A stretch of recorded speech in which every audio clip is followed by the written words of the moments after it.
Okay, so this is lesson number 6, and so the remainder of this unit is going to be all about statistics. The first thing we're going to look at is we're going to look at scatter plots. Most of the data that we collect in real life is called bivariate data. The term bivariate means two variables. So most of the time, we're not just looking at, say, test scores. We're looking at test scores versus, something like how much time a student studied or something like that. So there's usually two different things that we want to look at. And when you have things like that in real life, this barely, very rarely forms a perfect line when you plot it on a graph or any particular shape. But it forms what we call a scatter plot, which you're going to see is very appropriately named. So here's some information. Here's some sample data. We have 13 car models, and we have their weights and we have their fuel efficiency. Fuel efficiency means how much gas it uses. Okay, in particular, how many miles can you go on 1 gallon of gas? That's what MPG stands for, miles per gallon.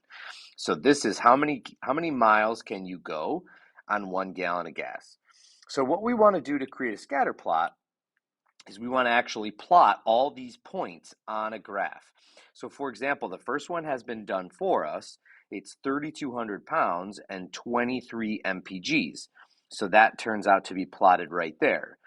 Then I want to do 2550 and 28 pounds. So 2550 is going to be right about here, and then it was 28. So for 2550, we're going to go up to 28, which is right here. So this would be like right around in here somewhere. It doesn't have to be perfect. That's not really the point. In fact, a lot of these, you have to do a lot of estimations. So what I'd like you to do is pause the video, and I'm going to do the same thing. And I would like you to complete the rest of this scatter plot on the graph. So go ahead and plot all those points. Okay, so hopefully you got a scatter plot that looks kind of like this. And what I want you to notice is I want you to notice that this sort of looks like it's headed downhill. It's definitely not a perfect line, but there definitely looks like this kind of forms a line. It forms a fuzzy line going down. We would not be connecting the dots. We would not be connecting the dots like this. That's not what we do with scatter plots, okay? That's not what we do. But we do have something kind of like this. You don't have to draw this in, but I kind of want you to notice that this sort of has a downward shape. We'll talk a lot more about this line later that I just drew. So it kind of looks like that. So definitely sort of headed downhill, okay? So when I go to the next page here, it says we can look for patterns in the data. Does there seem to be a statistical relationship between the weight of the car and its fuel efficiency? If yes, describe the relationship. So when we look at that downhill, I think we would say yes. I think we would say yes. It seems like the heavier the car,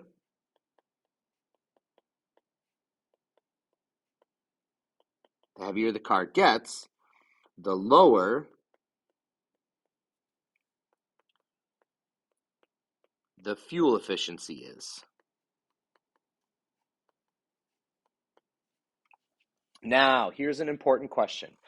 Can you infer, which means sort of like can you make the assumption from the data that a heavier vehicle causes a lower fuel efficiency? And the answer to this question is always no.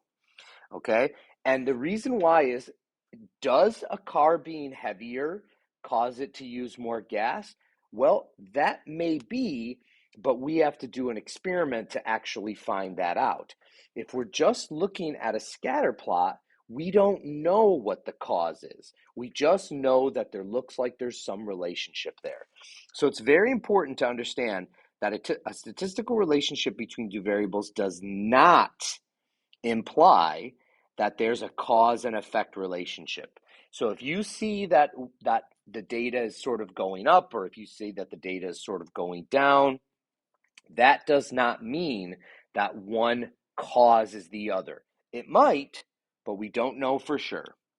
So take a look at this, take a look at this scatter plot right here. So instead of having you create a whole nother one, let's take a look here. So we've got some pairs of shoes and their quality rating, and then we've got a scatter plot of that data. So the first question is does there appear to be a statistical relationship? Well, in this case, the data is all over the place. Maybe slightly going down, but not really. This data is just kind of all over the place. And when that happens, we would say no. There does not appear, or there does not seem to be any pattern in the data. It's just kind of all over the place. Okay, so then they say, do you think a more expensive pair of shoes automatically means better quality? And we can see right here, that is not the case. Here is three expensive pairs of shoes with low quality ratings versus here's like a moderately priced pair of shoes with a high quality rating. Here's an even less expensive pair of shoes with a high quality rating. So I would say that the answer to this is no. No, there are expensive shoes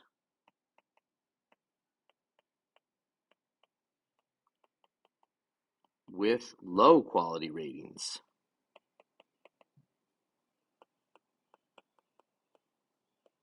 So I would say the answer to that question is no.